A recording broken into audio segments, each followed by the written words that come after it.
secara kemungkinan. Iya. Nah, tapi faktanya sekarang saudara kan hanya menemukan 0,2. Iya. Pertanyaan saya adalah kalau hanya 2,2, nanti kalau analisa saudara terserah. Iya. Kalau hanya 0,2 ditemukan sianida di dalam lambung, mematikan tidak? Tidak mematikan, Tidak tapi mematikan. kita selalu mendiagnosa. Setiap dokter itu mendiagnosa bukan hanya dari satu. Semua apa-apa yang bisa dia periksa, dia kumpulkan. Nah, itulah yang menjadi diagnosa. Jadi bukan hanya dua itu saja.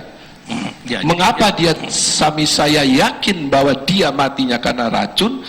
Karena tadi itu banyak sekali runtutan yang sangat cocok sekali dengan cyanida.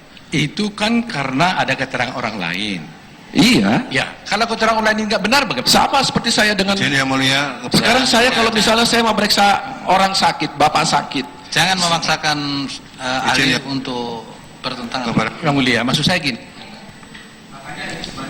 Enggak, bapak soalnya tidak mengerti bagaimana kerja seorang dokter. Dokter itu bekerja bukan hanya dari satu, tapi dari berbagai hal. Itu kita kumpulkan. Orang panas bisa apa saja, tapi setelah kita periksa darahnya yang bukan saya yang meriksa, saya bisa tahu bahwa ini karena tifus, karena ini karena demam berdarah.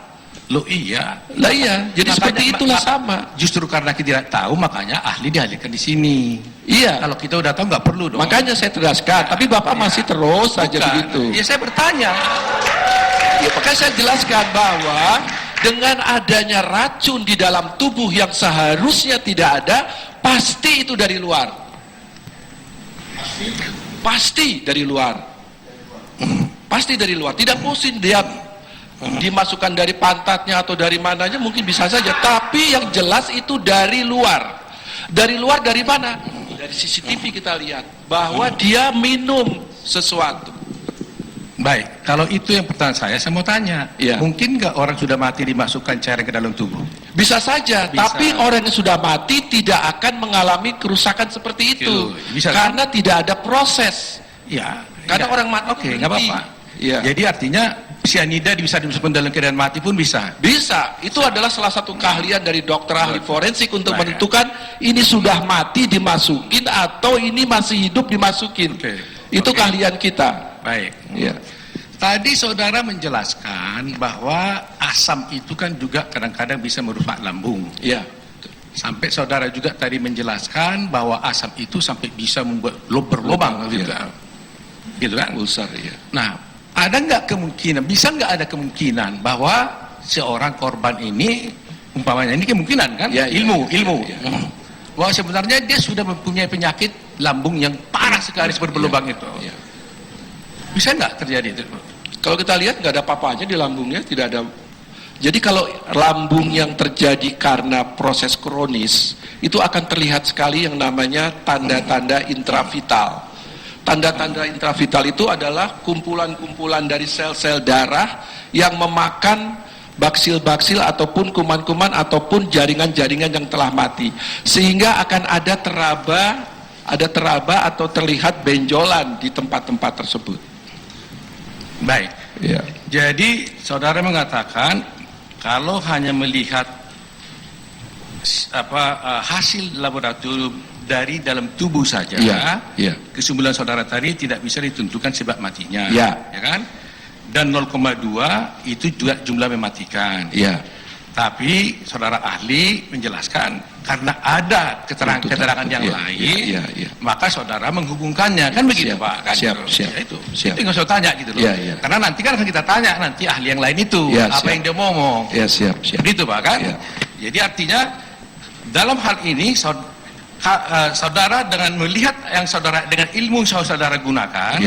Dengan pengetahuan saudara, berdasarkan pemeriksaan tubuhnya, termasuk empedunya, urinnya, hatinya, itu tidak bisa menentukan matinya korban ini. Kan begitu. Nah, soal nanti apakah saudara kan katanya kan diterangkan oleh ahli, orang lain, kan gitu. Nanti kita tanya, benar nggak keterangan itu? Karena kan saudara mengatakan bahwa itu pasti karena ada barang yang masuk. Nah, nanti kita cek apakah betul jumlah itu masuk. Kan begitu Pak kan? Karena berbeda soalnya kan? Karena faktanya 0,2, jaksa mengatakan lethal dosisnya tadi malah 2,5 miligram. nggak cocok gitu loh. Ya. Jadi kalau 0,2 aja ditemukan as it is apa adanya begini, nggak mati nih korban. Kan begitu Pak ya. Nah, tapi Bapak juga mesti ada di dalam pemikiran Bapak bahwa korban ini sudah 3 hari. Nah, sekarang gini, dengan 3 hari itu kan jadi terjadi kemungkinan Pak. Iya. Dengan ada 3 hari dimasukkan formalin, kan menjadi akurat nggak jadi pemeriksaan ini jadi? Iya. Kan tidak kan? Bisa nggak akurat kita? Kan jadi kemungkinan kan jadinya kan? Atau pertanyaan saya bertanya lah, dengan adanya formalin dalam tubuh, apakah akurasi pemeriksaan ini lebih baik atau tidak? Jadi begini, di dalam konsep pemeriksaan racun dari prosedur kedokteran forensik, itu tempat-tempat yang paling banyak menyimpan itu adalah lambung kalau dia menggunakan secara oral. Kalau suntik itu di hepar biasanya. Itu tempat-tempat itulah yang kita ambil untuk mendeteksi. Nah, kalau di lambung ada walaupun sedikit yang seharusnya tidak ada pada lambung itu bisa. Tetapi kalau dia dimasukkan setelah itu juga tidak mungkin karena tidak ada luka-lukanya. Tidak menyebabkan luka.